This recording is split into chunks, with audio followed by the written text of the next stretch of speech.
Hi, in this video, you will see how Citrix Cloud Native Stack embraces GitOps to provide API delivery and security use cases with its API Gateway product. Citrix Cloud Native Stack is purpose-built to integrate seamlessly into Kubernetes environment, and the rise of GitOps comes from industry's increased adoption of Kubernetes. Let's look at the content of this video today.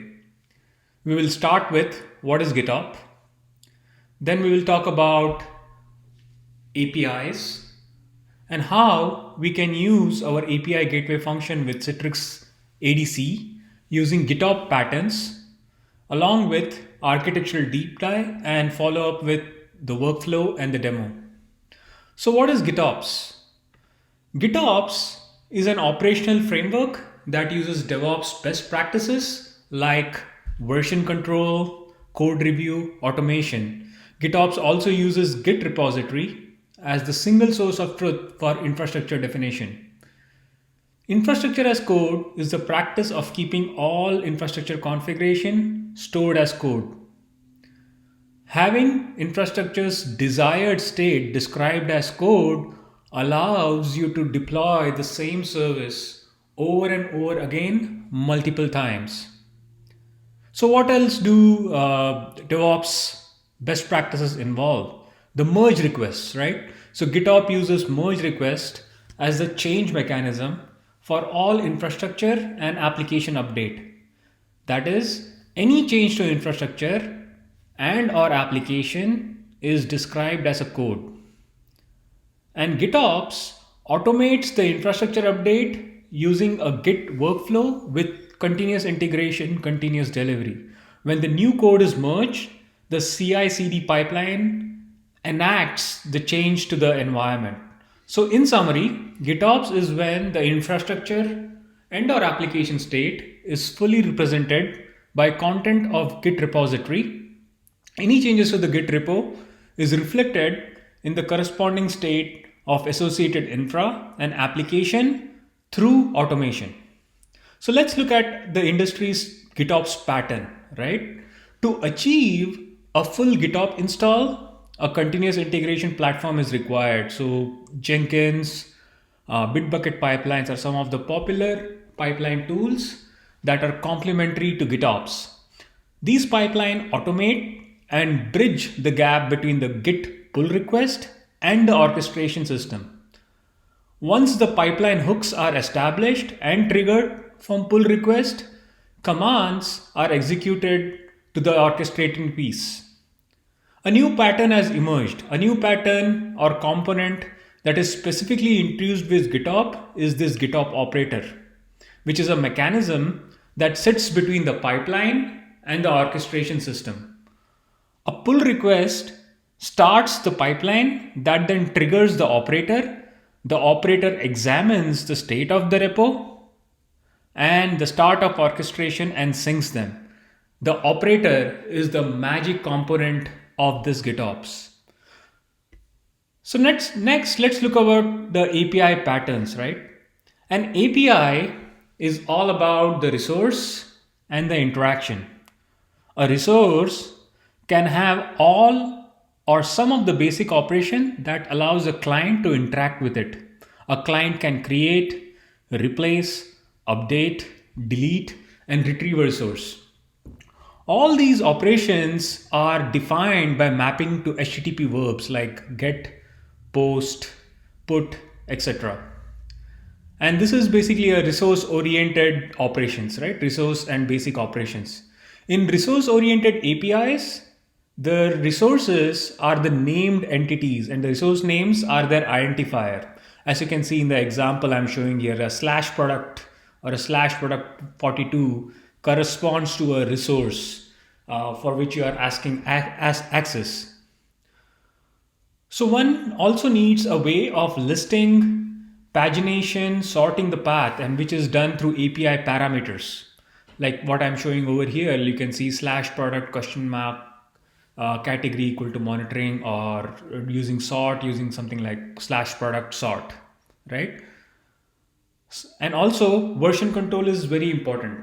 So all the above pattern is specified is something called as Open API specification, which provides a standardization. And the API specification has all the HTTP verbs, the path for the APIs, etc. So now let's look at what Citrix ADC does, right? So Citrix ADC has been solving this problem of API gateways with various custom resource definitions. Custom resource definitions are consumed by the developers and the DevOps.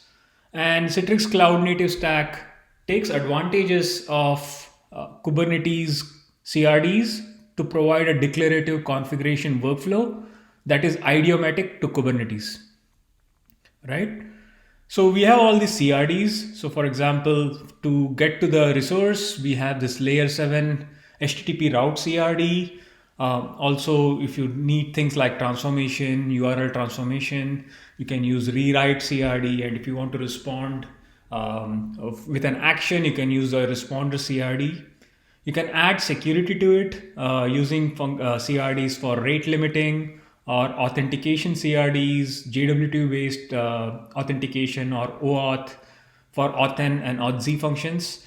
We also support advanced security with web application firewall and bot management. For integrating with GitOps patterns, we are going to stitch all of these CRDs together based on the Open API specification files and policy template. So here is the workflow. Developer is responsible for creating, modifying, changing the APIs, and he does so by updating his Open API specification file in the Git repo, which is picked by Citrix controller and used to configure the Citrix API Gateway. The operation teams or the DevOps team or a DevSecOps team is responsible for taking this API to production and will specify policies, templates, and map to the API. To summarize the workflow, the DevOps will configure the API gateway and create templates and map it to the endpoints. Developers will develop application and use API spec for API definition. Let's look at a high-level architecture of Citrix Cloud Native Stack in this GitOps world. So we added to our Citrix Ingress controller something called as a Git watch, which basically watches for the changes in the Git and adds API Gateway CRD, which consists of Open API Interpreter, which looks at API methods, pattern, and then invokes the CRD in the backend to configure the API gateway. So now let's dive into the demo. So before I do the live demo, let me orient you to the demo setup. I have already deployed Citrix Ingress controller along with the API gateway CRD, and I have already set up Git watcher to watch the Git repo. I have also specified OpenAPI spec file in the repo. In this demo, I'll be using petstore.yaml and playstore.yaml for OpenAPI specification file. I will show you the API Gateway CRD specification once I get to the terminal. We will see how the configuration is done to access the Git repo and also to look for files, the Swagger definition or OpenAPI specification file. Also, I have pre-created some policy templates, for example, the rewrite template or various rate limiting template like rate limiting fast, rate limiting slow, authentication template, and web application firewall template, and I have applied it. What you will see in this is the workflow from developer when he deploys or adds a new API to his Swagger specification file. We will generate appropriate configuration based on the policy template defined and the API definition from the developer to the API gateway. All the CRDs and configuration are automatically generated and configured to Citrix API. So let's look at the process of adding the new API. So now that I'm showing my terminal, this is the CRD definition for API Gateway. This is how I have configured Git Watcher. As you can see, I am specifying the path to my Git repo, the branch where it resides, and of course the username password to access those. Along with that, I am specifying the Swagger definition file, as you can see, as I mentioned in the previous slide, the petstore.yaml and the playstore.yaml, and also the configuration about the ADC IP address along the way to access it. And you can see here I also defined a bunch of policies like policy P1, P2. P1 policy says use rate limit GitOps low for anything which starts with /pet. My policy P2 is for any API which starts with /user. Not only that, API pattern as a selector, we could use tags. Again, these tags are also defined in the Swagger definition file.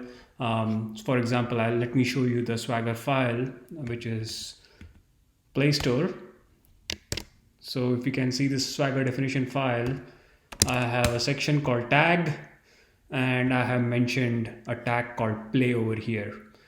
So you see that I have already, this already has some API definition like play and play in. So let's try to access those and make sure we can access those and it has been configured. So this is the play. I'm gonna make sure I can access play in. So you can see that I can access all of these because I have configured on the end in the Swagger file, it is already defined. So now let's go through a process of defining an API, say called play out. Okay, so just to make sure that it is not there, so I'm just going to click it. As you can see, there is no play out defined over here. So let me go to my Swagger file. This is the Swagger file. I'm just going to mimic the play in for the demo. So I'm going to copy these definitions over here. There you go. And I'm going to call it, say, a play out. Okay. And I'm going to save the Swagger definition file. You can see, let me go back to the terminal and try to access. Of course, I cannot access because I have not yet committed it to the source code. So let me go ahead and do that. As you can see, I'm adding this playout. This is my Git. I'm just going to say added playout. Let me do a commit, right? So now I'm going to push it to the source code and let it take its time. So it's going into the source code. Now I have published it. So now let's try to access this playout, right? So now you can see that I just added an API and you could pretty much access it, right? I just defined the playout API and you and all the policies and everything took into effect. Now that I showed you how a developer can just define APIs in the Swagger definition file and Citrix API Gateway can automatically pick it up and configure.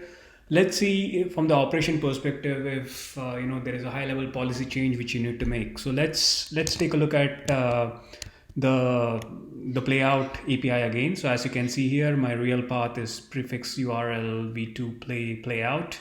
So what I will do is I will go and change it to, I'll modify that URL. So for that, I will change the template, which is rewrite crd prefix URL dot YAML. So I'm going to go in here.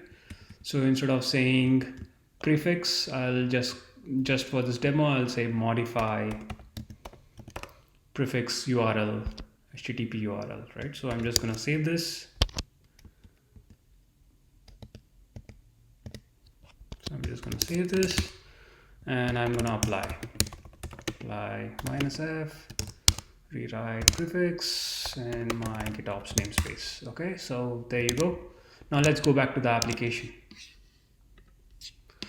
So now you can see that prefix URL, that modify has been added. So that concludes the demo. Thanks for watching.